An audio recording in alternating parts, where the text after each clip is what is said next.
Hi అండి, నమస్తే. Welcome to life style vlogs. Today recipe ఏంటంటే కేరళ స్టైల్లో పోహా ఏ విధంగా ప్రిపేర్ చేసుకోవాలో చూసుకుందాం.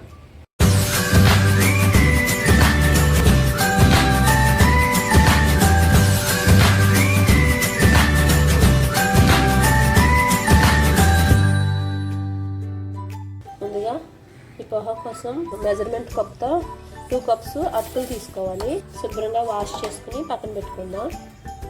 పోహా ప్రిపరేషన్ కోసం కావాల్సిన ఇంగ్రీడియంట్స్: 1 చాప్డ్ ఆనియన్, 3 కరివేపాకు రెమ్మలు, తురుము పెట్టుకున్న కొబ్బరి, వేరుశనగలు 1 2 స్పూన్స్, తురుము పెట్టుకున్న క్యారెట్ తురుము, అరచెక్క నిమ్మకాయ, తురుము పెట్టుకున్న కొత్తిమీర, కట్ చేసి ఉంచుకున్న 2 చిల్లీస్, 1/2 ఇంచ్ అల్లం ముక్క, 1 టేబుల్ స్పూన్ ఆవాలు, 2 స్పూన్స్ పచ్చిశనగపప్పు.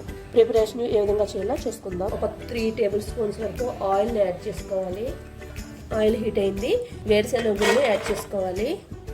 మీడియం ఫ్లేమ్లో వేపుతూ ఉండాలి.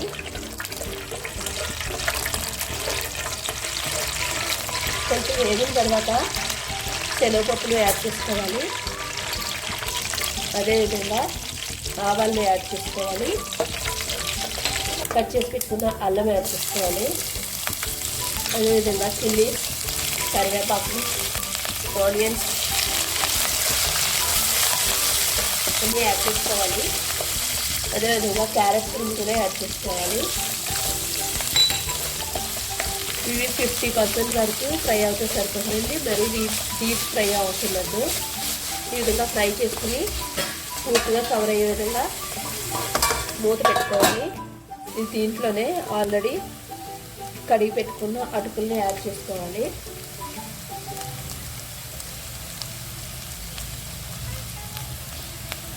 ఈ విధంగా చేతితో మెరుపుతూ వేయండి, లేదంటే ముద్దల కింద అడ్డుకుంటుంది అటుకులు.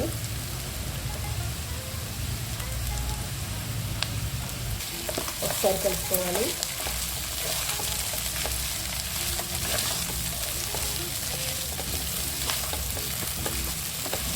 దీంట్లోనే రుచికి సరిపడినంత సాల్ట్ని యాడ్ చేసుకోవాలి. ఇందులోనే ఆల్రెడీ కూర పెట్టుకున్న కొబ్బరి తురుముని యాడ్ చేసుకోవాలి.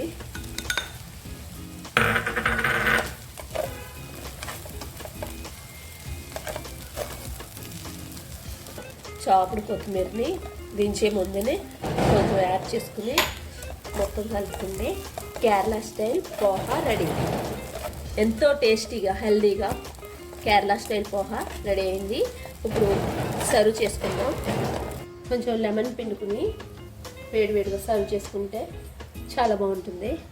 ఈ వీడియో కనుక నచ్చితే లైక్ చేయండి, షేర్ చేయండి, సబ్స్క్రైబ్ చేసుకుని అదేవిధంగా పక్కన ఉన్న బెల్ సింబల్ని క్లిక్ చేయండి. Thank you for watching.